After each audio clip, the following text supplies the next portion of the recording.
She parked 2 trucks in my garage without asking, then filed a $2,000 HOA complaint against me for unauthorized commercial activity. Too bad she didn't know I leased that garage to the county sheriff.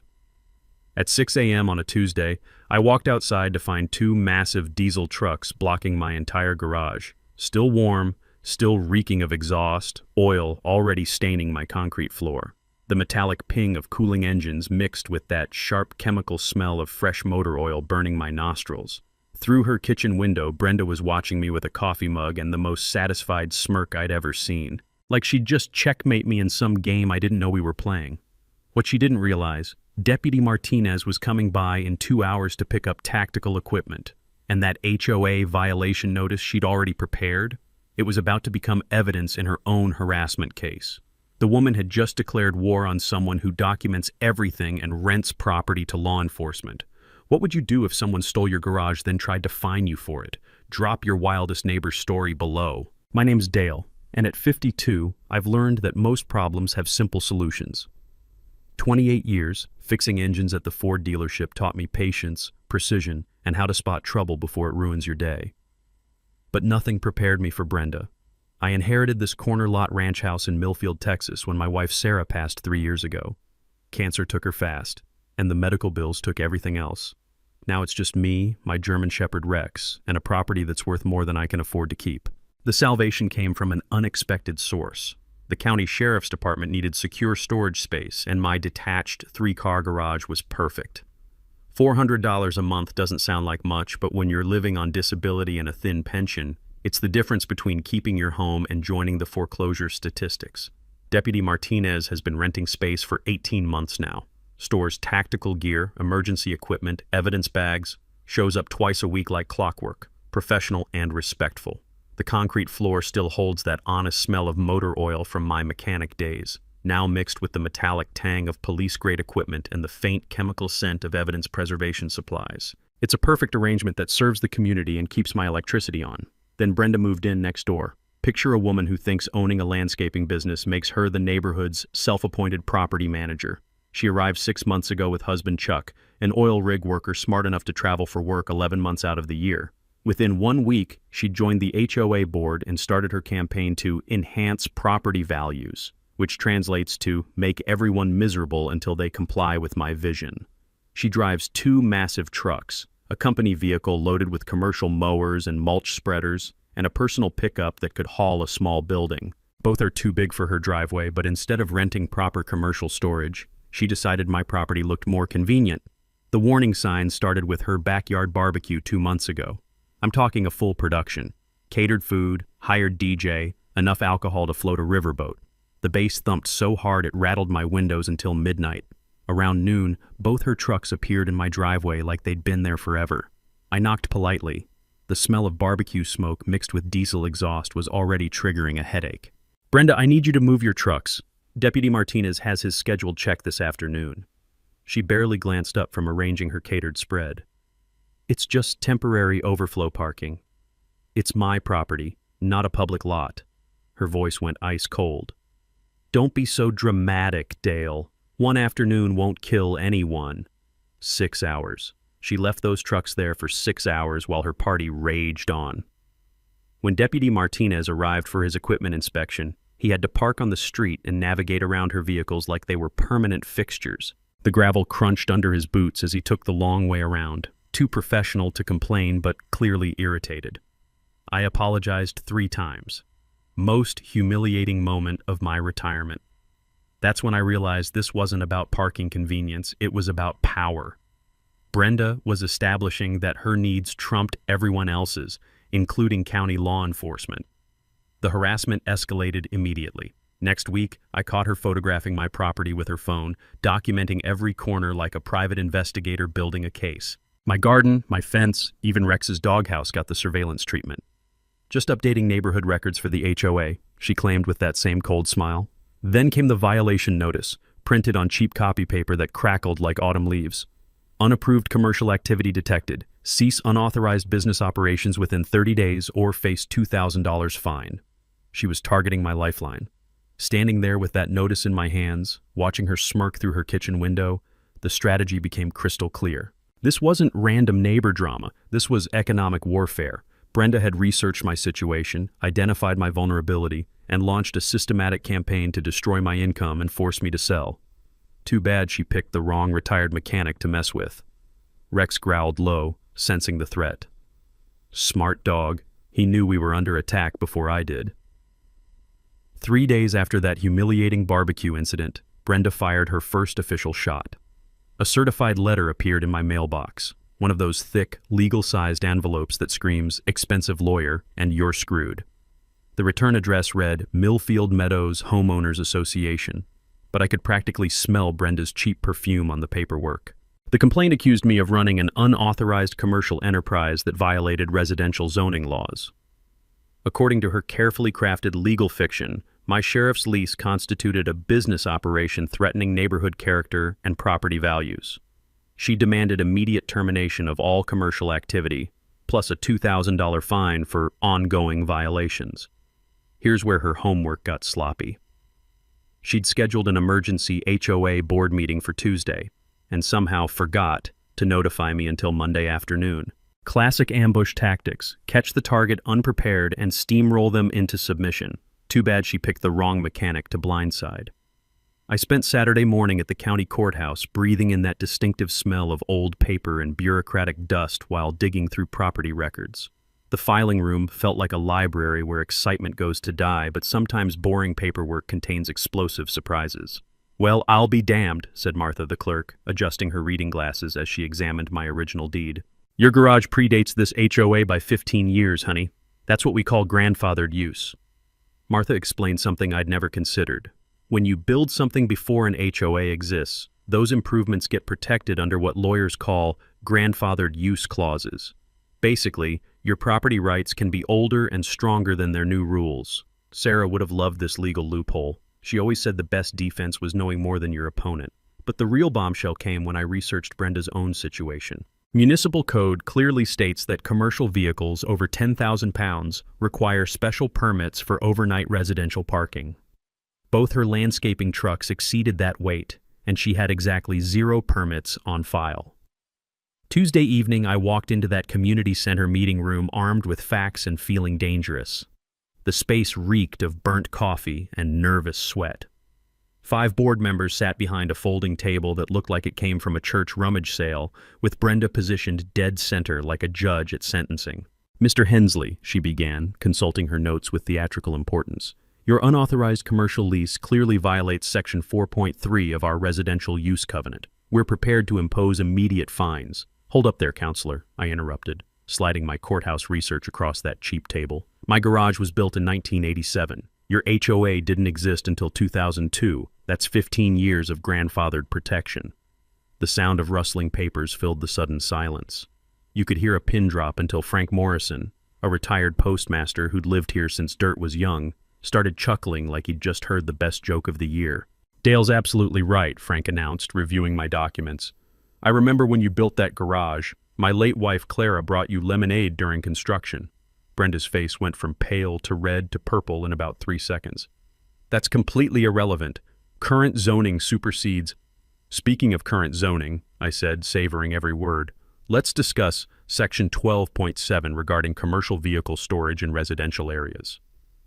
I produced photographs of her trucks, complete with manufacturer weight specifications and time-stamped overnight parking evidence. "Both your vehicles exceed the 10,000-pound residential limit. You've been in violation for 6 months without proper permits." Frank actually slapped the table and burst out laughing. "Well, Brenda, sounds like you better read those zoning laws yourself before throwing them at other folks. Looks like Dale just turned your own ammunition against you." The room went dead silent as everyone processed what had just happened. Brenda had walked into her own trap, using zoning laws to attack me while violating those exact same laws herself. Her face cycled through about 6 different shades of embarrassment. "This is absolutely ridiculous," Brenda exploded, her carefully constructed authority crumbling like wet cardboard. "I'm trying to protect our property values from his police compound." "You mean the arrangement that brings county law enforcement through our neighborhood twice a week?" asked board member Patricia Walsh sweetly. "The same one that probably lowered everyone's homeowner insurance rates?" The meeting collapsed faster than a house of cards in a hurricane. Brenda demanded real legal action and stormed out, abandoning her violation notice like toxic waste. The remaining board voted 4-0 to dismiss all charges against me and issued Brenda a formal citation for her commercial vehicle violations. Walking to my truck afterward, I could taste victory in the crisp evening air mixed with the lingering diesel exhaust from her illegally parked trucks. But through her kitchen window, I watched Brenda pacing and gesturing wildly into her phone, probably speed dialing every lawyer and city official she could think of. The next morning confirmed my suspicions. Her trucks were strategically positioned to block my mailbox access, not technically illegal, but annoying enough to send a clear message. By noon, the city had received an anonymous complaint about excessive dog barking from my property. Rex hadn't barked excessively since puppyhood, but facts don't matter during a harassment campaign. Round 1, Dale. But Brenda was just getting warmed up. Brenda's public humiliation at the HOA meeting lasted exactly 48 hours before she escalated to City Hall.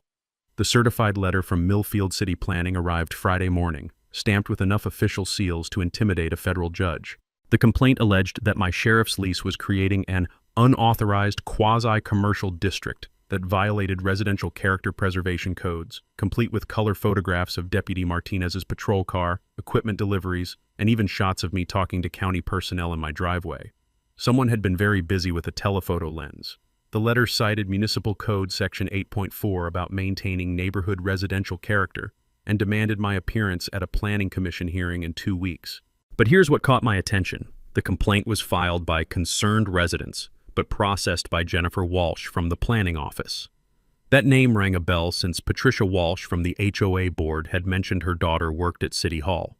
Small towns have a way of making everything family business, and apparently Jennifer had inherited her mother's sense of fairness along with her last name. I decided to pay Jennifer a visit before that hearing. The city planning office smelled like industrial carpet and broken dreams, tucked into the basement of a municipal building designed by someone who clearly hated natural light. Jennifer turned out to be a tired-looking woman in her 30s who avoided eye contact like I was carrying the plague. "Mr. Hensley," she said, fidgeting with her paperwork, "I suppose you're here about the zoning complaint." "I'm here about the truth," I replied, settling into the visitor chair that creaked like old bones. "See, I've been wondering how someone knew to file this complaint using exactly the right legal language and perfect timing." Jennifer's face flushed red as a stop sign. "I can't discuss ongoing cases," she mumbled. "Fair enough, but while I'm here, maybe you could help me understand something about home business permits." I'd spent the previous evening doing research that would have made Sarah proud, diving deep into municipal codes until my eyes burned.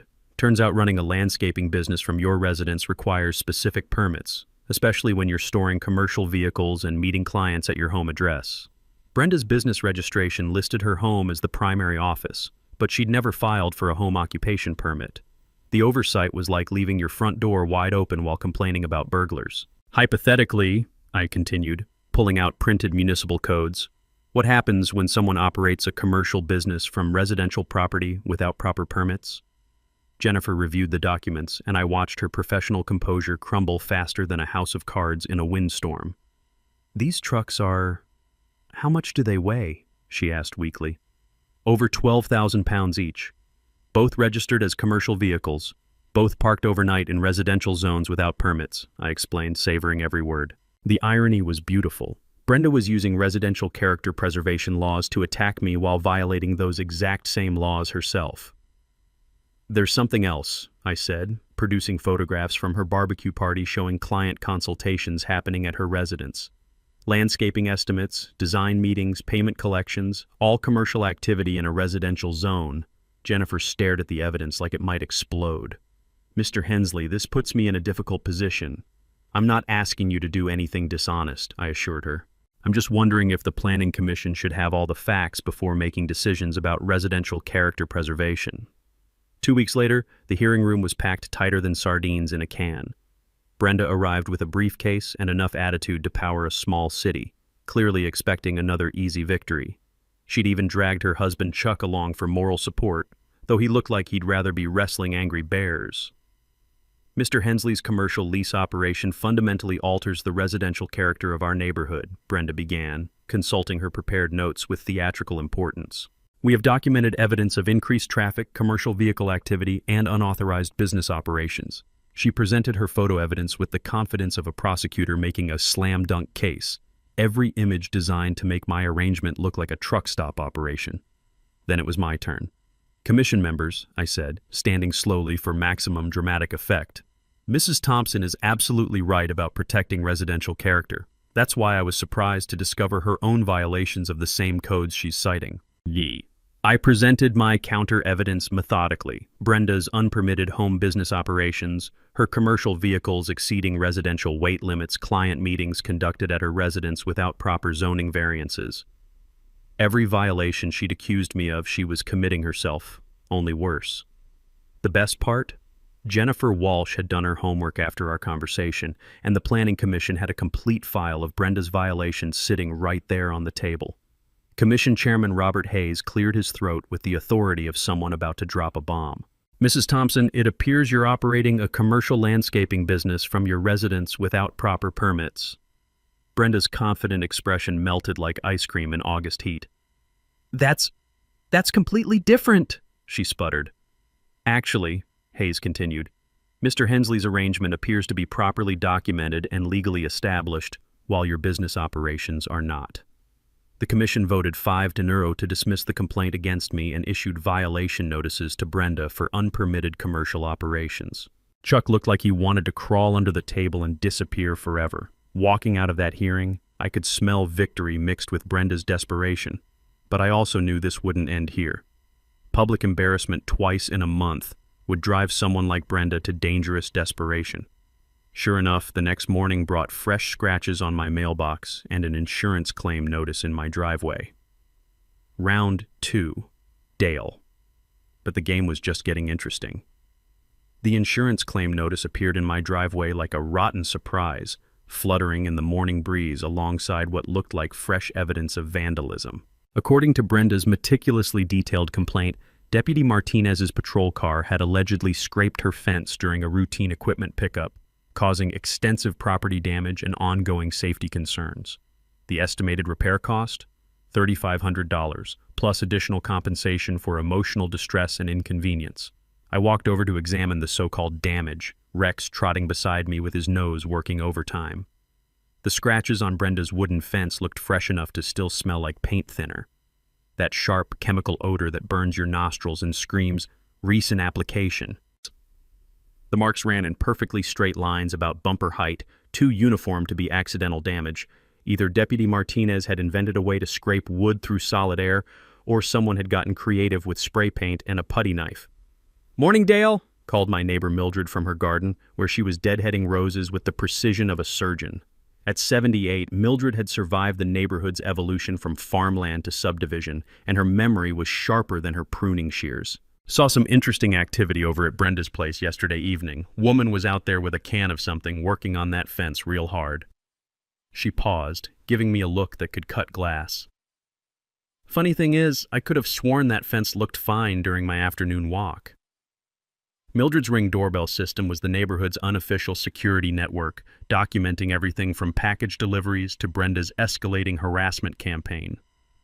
"You might want to check the timestamp on my video from around 6:30 last night," she suggested with the subtle cunning of someone who'd learned that evidence beats accusations every time. I contacted my insurance company immediately, speaking with investigator Carl Thompson, who'd been handling fraudulent claims longer than I'd been fixing engines. Carl had that weary tone of someone who'd seen every scam in the book twice. "Mr. Hensley, we get about 6 fabricated damage claims every month. Most people aren't smart enough to stage them properly, which makes our job easier." He explained that insurance fraud investigations follow specific patterns: timeline analysis, damage assessment, witness interviews, and most importantly, video evidence review. When people try to scam insurance companies, they usually forget about security cameras until it's too late. "What makes this one suspicious?" I asked, though I already suspected the answer. "Well, for starters, the complainant filed within 12 hours of the alleged incident, with professional quality photographs and a repair estimate from a contractor who happens to share her business address. That's either remarkable efficiency or remarkable preparation." Carl arrived the next morning with measurement tools and a camera that could probably photograph fingerprints on raindrops. The fence damage told its own story under professional scrutiny. Scratches too uniform, too fresh, and applied from the wrong angle to match any vehicle impact pattern. These marks were made by hand tools, probably a putty knife or scraper, he explained, pointing out subtle differences in depth and direction. Vehicle damage creates irregular patterns from impact forces and momentum. This looks like someone used a ruler for guidance.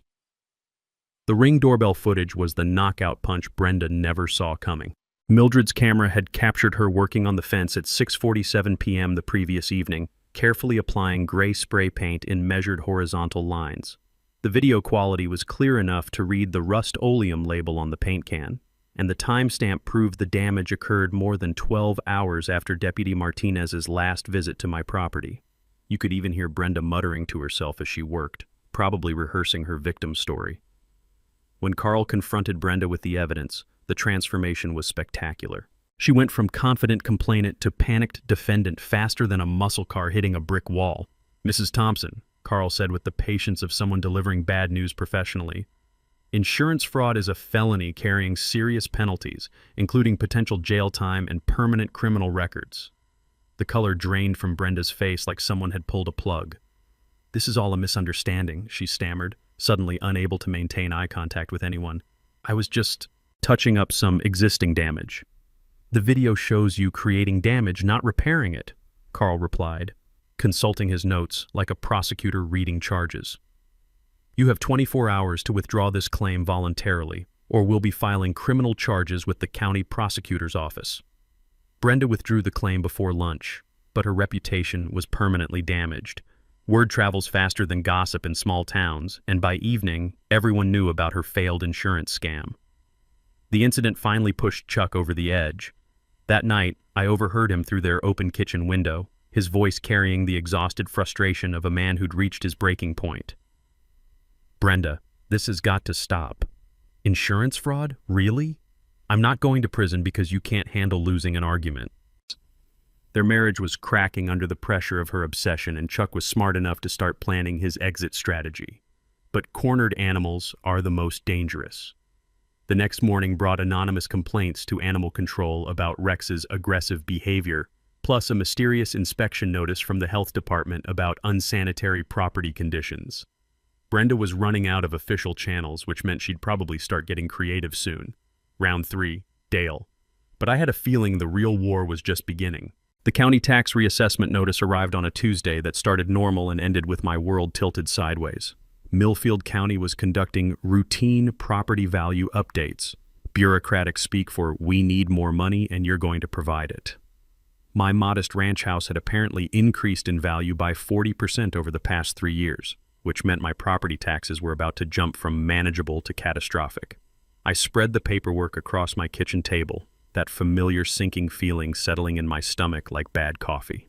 The new assessment put my annual tax bill at nearly $6,000. Double what I'd been paying. With my disability pension and small Social Security payments, there was no way to cover that increase without the sheriff's lease income. Hell, even with that $400 monthly, I'd be cutting things dangerously close. That's when I realized why this reassessment felt suspicious. The timing was too convenient, coming right after Brenda's public failures with the HOA and city planning. Property tax assessments usually happen countywide, but this notice specifically targeted my address and 3 others on our street. All longtime residents, all living on fixed incomes, all coincidentally dealing with recent HOA complaints. I drove to the county assessor's office the next morning, hoping to find answers in a building that smelled like old carpet and broken dreams. The clerk, a harried woman named Janet, pulled up my property records with the efficiency of someone who'd answered these questions too many times. "Your assessment was flagged for review based on a complaint about unauthorized commercial improvements," she explained, highlighting sections of the report. "Someone reported that you'd converted residential space for business use without proper permits." The complaint had been filed anonymously, but the description was suspiciously detailed, mentioning the sheriff's lease, equipment storage, and alleged property modifications that didn't exist. Someone had done their homework before trying to weaponize the tax system against me. "Janet," I said, keeping my voice calm despite the anger building in my chest, "that garage was built in 1987. Nothing's been modified or converted. It's the same structure that's been there for decades." She frowned at her computer screen. "The complaint suggests recent commercial improvements and increased property utilization. Our assessor based the new valuation on those reported changes. The system was working exactly as designed. Anonymous complaints triggered reassessments, which increased tax burdens, which forced people out of their homes. It was elegant in its cruelty. But then Janet said something that changed everything. You know, this complaint came through unusual channels. Most reassessment requests come from real estate agents or developers looking to establish market values. This one came directly from a city planning office referral. City planning office. Jennifer Walsh, who'd been feeling guilty about helping Brenda with the zoning complaint. I drove straight to City Hall where Jennifer was waiting with the expression of someone who'd been carrying a heavy secret. "Mr. Hensley," she said before I could speak, "I need to tell you something about that tax reassessment." She explained that Brenda had been pressuring her to find creative solutions for problematic property owners, specifically mentioning elderly and disabled residents who couldn't fight back effectively. The tax reassessment was supposed to be the final blow, force me into financial crisis, make the sheriff's lease unsustainable, and create an opportunity for property acquisition. "She's been asking about other residents too," Jennifer admitted, her voice barely above a whisper. "Mrs. Patterson on Elm Street, the Rodriguez family on Oak Avenue, all longtime homeowners, all dealing with unexpected HOA problems recently."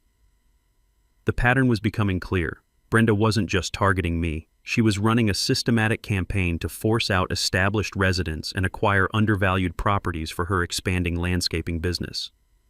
But Jennifer's guilt had produced an unexpected gift.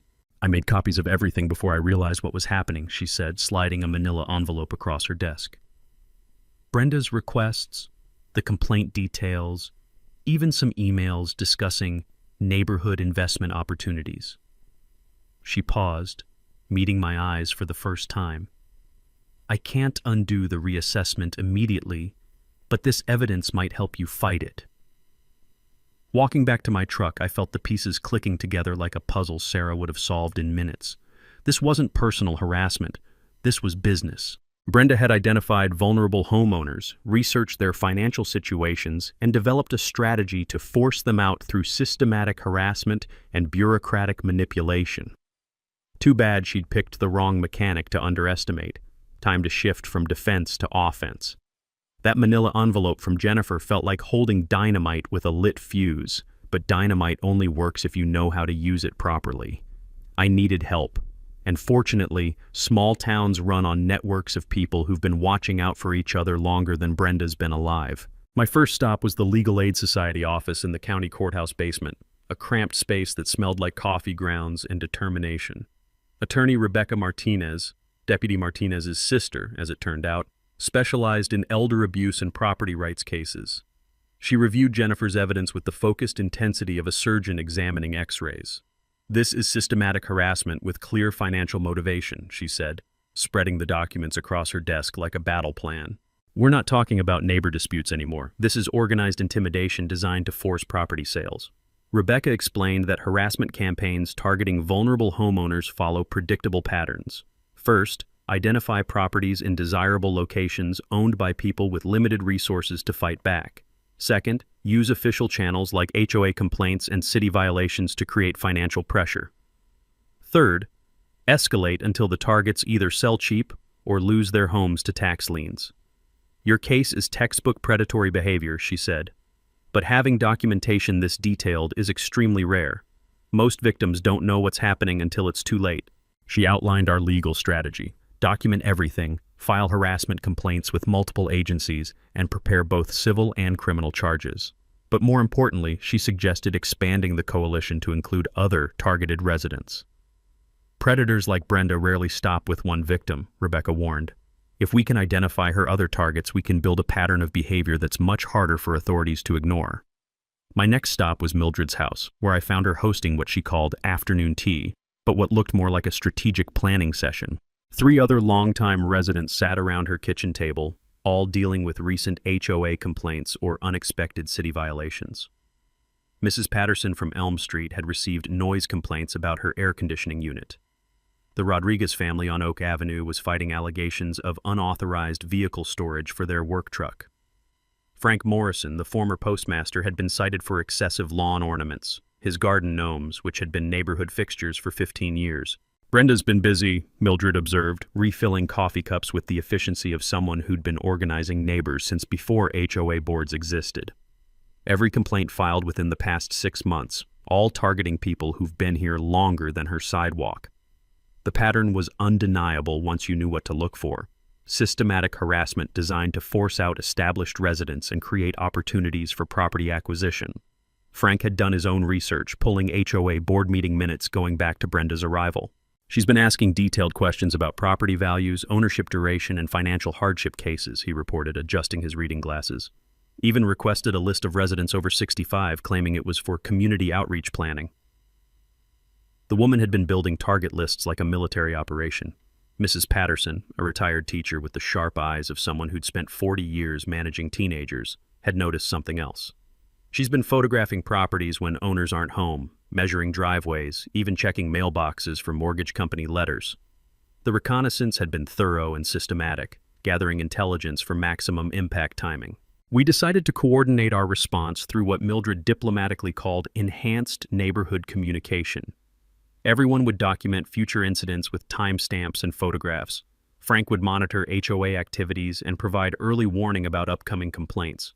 Mrs. Patterson would organize other targeted residents and share legal resources. I would serve as the primary liaison with law enforcement and legal aid. But our most valuable asset was the broader community support we'd been building without realizing it.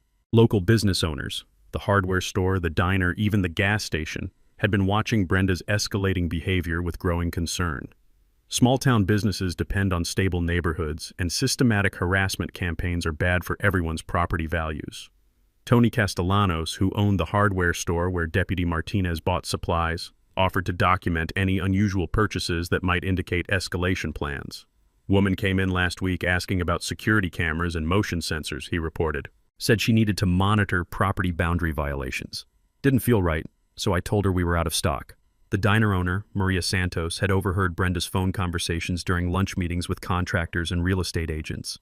She's been discussing development opportunities and neighborhood improvements that sound more like property flipping schemes, Maria reported, even mentioned specific addresses and asking prices. By evening, we'd assembled what Rebecca called the most comprehensive harassment documentation she'd ever seen. Video evidence, witness statements, financial records, and most importantly, evidence of Brenda's systematic targeting of vulnerable residents. We had enough material to file complaints with the county sheriff, the district attorney's office, the State Real Estate Commission, and the Federal Housing Authority. But documentation only works if you're prepared to use it strategically. Rebecca scheduled meetings with law enforcement agencies for the following week, while I prepared for what would probably be Brenda's most desperate escalation attempts yet. Cornered predators don't surrender quietly. They usually double down with increasingly dangerous behavior. The coalition was ready. Time to see how far Brenda was willing to go to protect her schemes. Brenda's desperation revealed itself in increasingly sloppy attacks that showed she was running out of both patience and intelligent options. The morning after our coalition meeting, I discovered that someone had dumped motor oil across my driveway during the night, creating a slick mess that stank like a garage fire and would cost hundreds to clean properly. The timing wasn't coincidental. Deputy Martinez was scheduled for his weekly equipment check that afternoon, and navigating that oil slick would be both dangerous and embarrassing. But Brenda had made her first serious tactical error. Motor oil doesn't just disappear, and the trail of droplets led directly from my driveway to the storm drain, then continued in a suspicious line toward her property. More importantly, she'd used the same high-viscosity oil that landscaping equipment requires, the kind that leaves distinctive additive signatures when tested. I called Rebecca immediately, who arranged for environmental services to document and test the contamination. Illegal dumping of petroleum products carries serious environmental penalties, especially when it threatens municipal water systems. The attacks escalated throughout the week with amateur hour sabotage that would have been laughable if it wasn't so malicious. Someone loosened the bolts on my mailbox post, leaving it wobbling dangerously close to the street. My garden hose was cut in 3 places, flooding the side yard and killing Sarah's prized rose bushes. Rex's water bowl was mysteriously filled with what smelled like bleach, forcing an emergency vet visit that confirmed chemical poisoning attempts. Each incident was documented with photographs, timestamps, and witness statements from neighbors who were now actively watching for suspicious activity. The pattern revealed Brenda's growing desperation and declining judgment. Instead of sophisticated harassment through official channels, she devolved into crude vandalism that left evidence trails a blind detective could follow. Mildred's Ring doorbell system captured shadowy figures moving through our yards after midnight, always approaching from the direction of Brenda's house. The footage quality wasn't clear enough for positive identification, but the timing and movement patterns were building a convincing circumstantial case. Frank Morrison discovered something even more damaging during his HOA board monitoring. Brenda's been using board letterhead to file false complaints with multiple city departments, he reported during our evening strategy session. Noise violations, health code infractions, even allegations of illegal dumping, all targeting the same longtime residents we identified. She was essentially impersonating official HOA business to weaponize city bureaucracy against her targets. That level of fraud elevated her harassment campaign into serious criminal territory. The breakthrough came when Mrs. Patterson's security system captured Brenda in the act of damaging property. The retired teacher had installed motion-activated cameras after her air conditioning unit was vandalized, and Tuesday night's footage showed Brenda clearly attempting to disconnect electrical connections to the outdoor unit. The video quality was courtroom-ready, with timestamps, clear facial identification, and documentation of criminal trespass and attempted destruction of property. But Brenda's most serious error was interfering with emergency services. Thursday morning brought a house fire 3 blocks away. Mrs. Morgan's kitchen caught fire during breakfast preparation, filling her home with dangerous smoke. When the fire department responded, they found their usual equipment access blocked by strategically placed construction barriers that hadn't been there the previous day. The barriers forced firefighters to drag hoses an additional 100 yards, delaying their response by precious minutes while an elderly woman's life hung in the balance. Fire Chief William Torres was furious when he discovered the barriers had been placed without city permits or notification to emergency services. Someone deliberately obstructed emergency access during an active fire response, he announced at an emergency city council meeting. This isn't vandalism or harassment. This is criminal endangerment that could have killed someone. The barriers had been purchased from Brenda's regular supplier and delivered to locations that would specifically impact emergency response to the targeted neighborhood. The interference with emergency services was the final straw that pushed our situation from civil dispute into criminal investigation territory.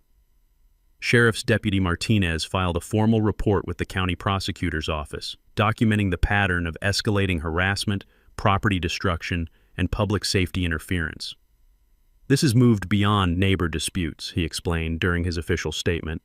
We're looking at organized criminal activity designed to force property sales through intimidation and sabotage. Local newspaper reporter Sarah Kim began investigating after Chief Torres's public statements about emergency access interference. Her preliminary article, Systematic Harassment Campaign Targets Elderly Residents, brought regional attention to Brenda's activities and prompted calls from other communities dealing with similar predatory behavior. The story was gaining momentum that would be impossible for Brenda to control or contain. By Friday evening, Brenda's landscaping business was hemorrhaging clients as word spread about her criminal activities. Chuck's truck was conspicuously absent from their driveway most nights, and neighbors reported hearing heated arguments about lawyers, divorce proceedings, and bankruptcy possibilities. The pressure was finally breaking apart her life the same way she'd tried to destroy ours. But cornered predators become most dangerous when they realize their schemes are collapsing. Saturday morning brought an envelope under my door containing photographs of my daily routines, Rex's walking schedule, and even shots taken through my kitchen window. The message was clear. If legal harassment couldn't force me out, maybe personal intimidation would succeed. Time for the final confrontation. Our coalition had the evidence, the community support, and the legal backing to end this war once and for all. Sunday morning arrived with unseasonable quiet, the kind of stillness that makes you check over your shoulder expecting trouble. I was refilling Rex's water bowl when Brenda appeared at my back gate, dressed in what she probably considered her most trustworthy outfit, pressed khakis and a polo shirt that screamed, "Reasonable person making a reasonable offer." The transformation from harassing neighbor to concerned citizen would have been convincing if I hadn't spent months documenting her escalating criminal behavior. "Dale," she called out with artificial sweetness that made my teeth ache, "could I have a word with you? I think we need to clear the air about all these misunderstandings." She was carrying a manila envelope thick enough to contain either legal documents or something more interesting. Given her track record with envelopes, I was betting on the latter. I activated the voice recording app on my phone before opening the gate, a habit Rebecca had drilled into me after we'd started building the criminal case. "What can I do for you, Brenda?" I asked, keeping my tone neutral while Rex positioned himself between us with the protective instincts of a dog who'd learned to recognize threats. "Look, I know things have gotten a little heated between us," she began, settling into what was obviously a rehearsed speech. "But I've been thinking about how we can resolve this whole situation without involving lawyers and courts and all that unpleasantness." She opened the envelope and pulled out a stack of cash thick enough to choke a horse. "I'm prepared to offer you $20,000 cash to voluntarily terminate your arrangement with the sheriff's department. Clean break, no hard feelings, everybody wins." The smell of fresh bills mixed with her desperation was almost overwhelming. $20,000 represented more money than I'd seen in one place since Sarah's life insurance payout, and Brenda knew exactly how tempting that would be for someone facing increased property taxes and mounting legal bills. She'd done her financial homework before making this offer. "That's very generous," I said carefully, letting her dig her own grave deeper. "But why would you want me to end a legal arrangement that benefits the community?" She leaned forward with the intensity of someone making their final play. "Between you and me, Dale, I've got some big plans for this neighborhood. Development opportunities that could benefit everyone, but they require certain adjustments to the current situation." There it was, the admission Rebecca had been hoping for.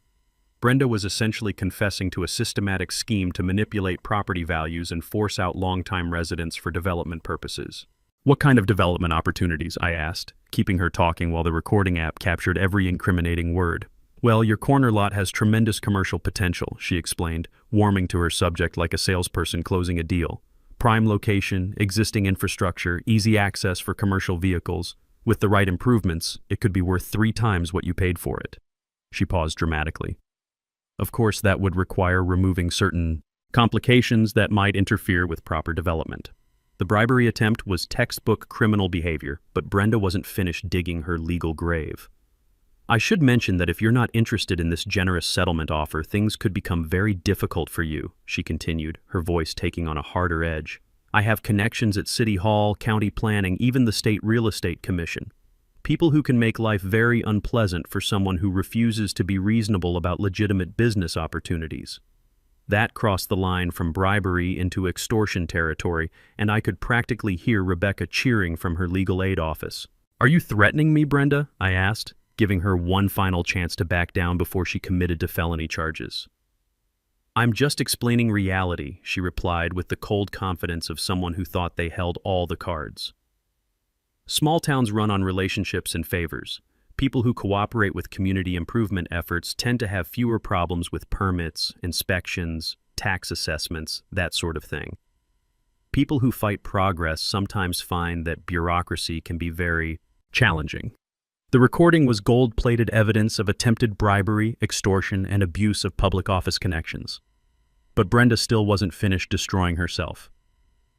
"Think about it carefully, Dale. 20,000 cash, no questions asked, clean break from all this mess. Or you can keep fighting and watch your life get very complicated very quickly." She slid the envelope across my patio table like a poker player going all in. "I'll need an answer by tomorrow evening. After that, this generous offer expires and we handle things the hard way." I looked at the money, then at Brenda's expectant face, then at Rex, who was growling low enough to rattle windows. "I'll definitely think about it," I said, which was technically true since I'd be thinking about how to use this recording to put her in prison. "Can I keep this overnight to consider my options?"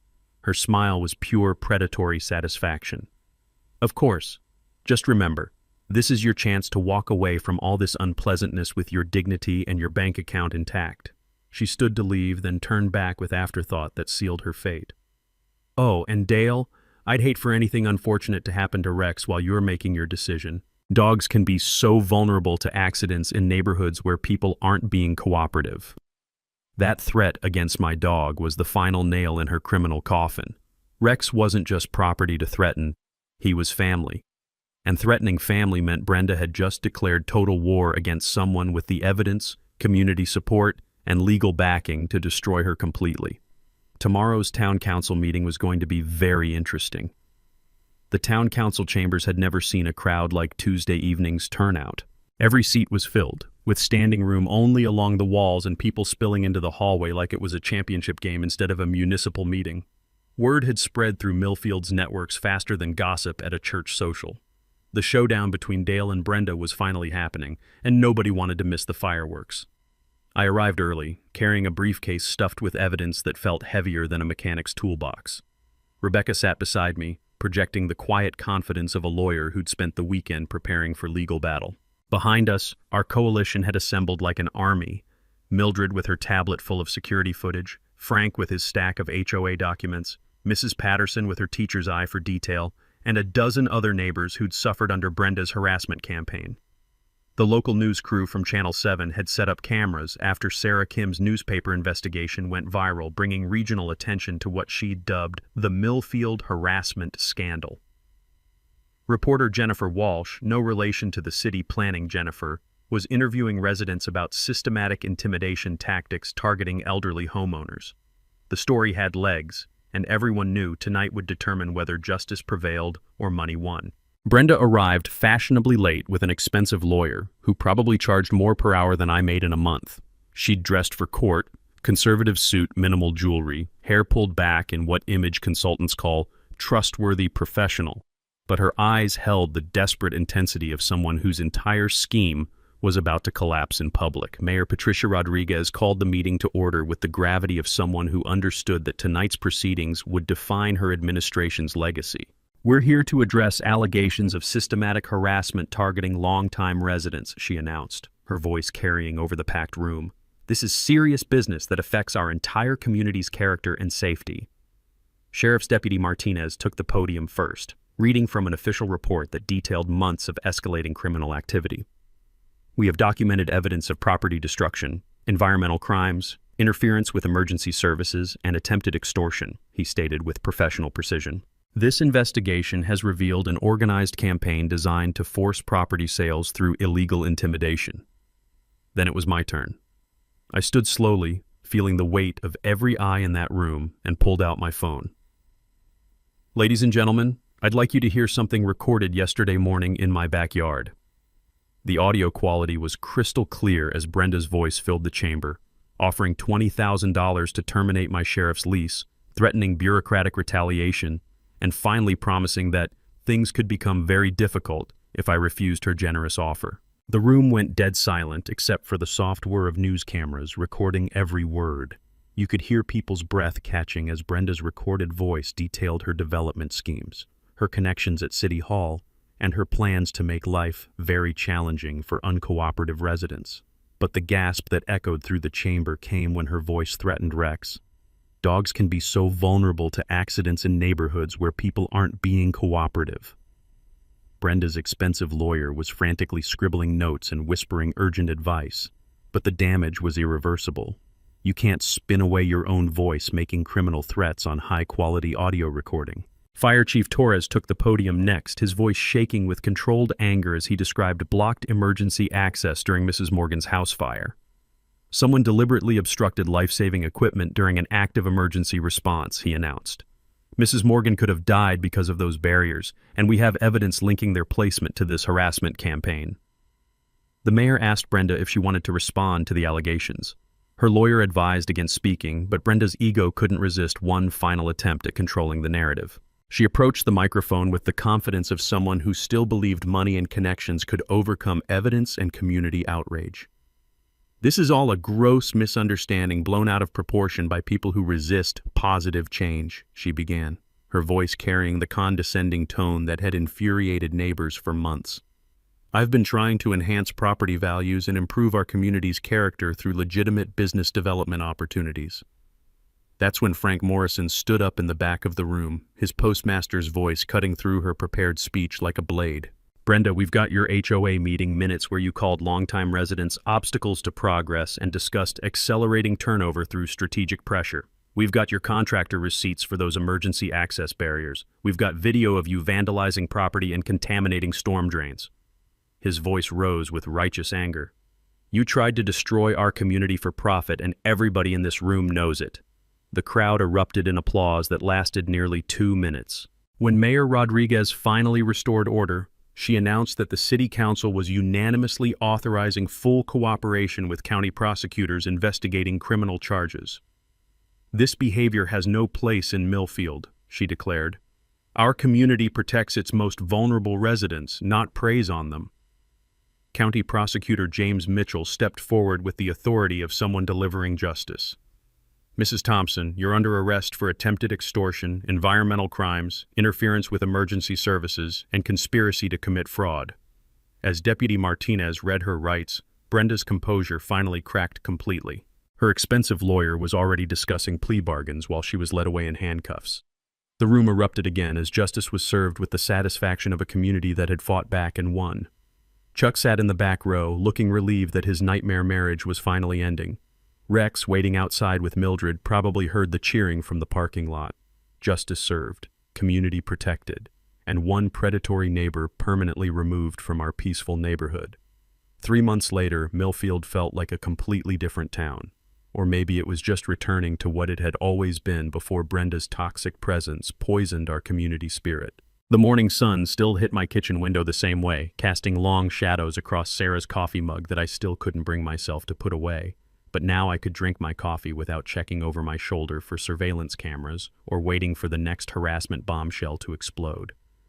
Brenda's criminal trial had been mercifully brief once the prosecutor presented our mountain of evidence. She pled guilty to extortion, environmental crimes, and interference with emergency services in exchange for 18 months in county jail and 5 years probation. Her landscaping business collapsed faster than a house of cards in a hurricane, and Chuck filed for divorce before she was even sentenced. The house next door sold to a young teaching couple from Austin who baked cookies for the entire block and actually asked permission before borrowing my ladder. My expanded county lease was officially approved the day after Brenda's arrest, bringing in $1,000 monthly that not only covered the increased property taxes, but provided the financial security I'd been desperately missing since Sarah passed. Deputy Martinez now shares garage space with the fire department's emergency equipment and the county's new community outreach coordinator, turning my property into an unofficial neighborhood safety hub that genuinely enhanced everyone's property values. Ironic, considering Brenda's original complaints. The transformation rippled through our community in ways nobody expected. Sheriff's Department presented Rex with an honorary K-9 unit certificate during a block party that drew half the town to my backyard, complete with the smell of grilling burgers mixing with diesel exhaust from the fire truck that kids were climbing on like playground equipment. Watching my German Shepherd pose for photos with actual police dogs while wearing a badge-shaped name tag was probably the highlight of my entire retirement. Frank Morrison was elected HOA president in a landslide victory, running on transparency and community service instead of harassment and intimidation. His first official act was implementing term limits and requiring recorded meetings, ensuring future Brendas couldn't weaponize neighborhood politics against vulnerable residents. The HOA budget now funds annual festivals and emergency preparedness programs instead of legal fees for frivolous complaints. Rebecca Martinez expanded her legal aid practice to specialize in elder harassment cases, using our documentation system as a template for communities across Texas dealing with similar predatory behavior. She's helped prosecute systematic harassment campaigns in 6 other towns, turning our local victory into a statewide movement for vulnerable resident protection. Sometimes one person's courage to fight back can protect thousands of others, but the most meaningful change happened in smaller, daily moments that restored faith in human decency. Mildred's garden parties became weekly institutions where neighbors shared resources and friendship instead of complaints and suspicions. Mrs. Patterson organized walking groups that were really excuses for retired folks to check on each other's well-being while getting exercise. The Rodriguez family opened their garage for community tool sharing, creating the mutual support network that makes small towns feel like extended family. I established the Sarah Hensley Memorial Scholarship Fund, using a portion of my increased lease income, providing annual college assistance for local students planning careers in community service, teaching, nursing, social work, law enforcement.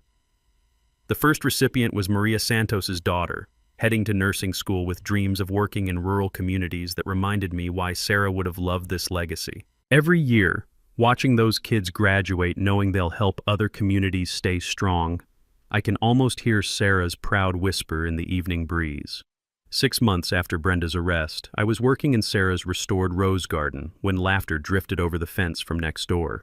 The new neighbor's twin daughters had discovered that Rex was a pushover for belly rubs and tennis ball games, transforming my protective guard dog into the neighborhood's favorite babysitter.